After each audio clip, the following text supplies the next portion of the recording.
আপসহীন দেশনেত্রী খালেদা জিয়া। জুলাই গণ অভ্যুত্থানে শহীদ মীর মুগ্ধর যমজ ভাই মীর মাহবুবুর রহমান স্নিগ্ধ সম্প্রতি বিএনপির এক সভায় বক্তব্য দিতে গিয়ে তিনি মুখ ফসকে বলে ফেলেন, আমার বাবা আমাদেরকে দেশনেত্রী শেখ। এরপরই দ্রুত নিজেকে ঠিক করে বলেন, দেশনেত্রী বেগম খালেদা জিয়ার আদর্শে বড় করেছেন। এই দৃশ্য সামাজিক মাধ্যমে ভাইরাল হলে শুরু হয় তুমুল সমালোচনা। অনেকেই প্রশ্ন তোলেন, কেন একজন জুলাই যোদ্ধার ভাইয়ের মুখ ফসকে শেখ হাসিনার নাম এলো? বিতর্কের পরদিনই ফেসবুকে দীর্ঘ স্ট্যাটাস দিয়ে নিজের অবস্থান ব্যাখ্যা করেছেন স্নিগ্ধ। তিনি লিখেছেন, অন্তরে ঘৃণা নিয়ে যে নামটির জন্ম হয়েছে সেটি হলো শেখ হাসিনার নাম। এটা শুধু আমার নয়, বরং বাংলাদেশের সকল সাধারণ মানুষের।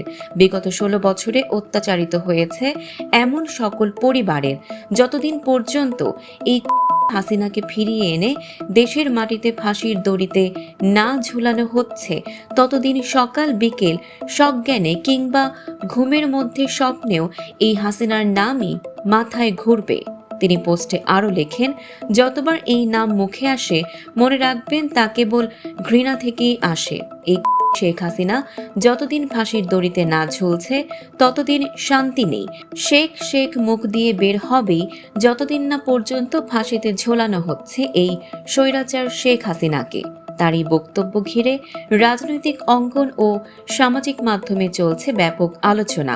কেউ একে আবেগঘন প্রতিক্রিয়া বলছেন, কেউ বা দেখছেন এক কঠোর রাজনৈতিক বার্তা হিসেবে। দর্শক, সাম্প্রতিক ও চমকপ্রদ সব খবর পেতে ফলো করুন আমাদের ফেসবুক পেজ CB24 টিভি এবং সাবস্ক্রাইব করুন ইউটিউব চ্যানেল CB24 অফিসিয়াল।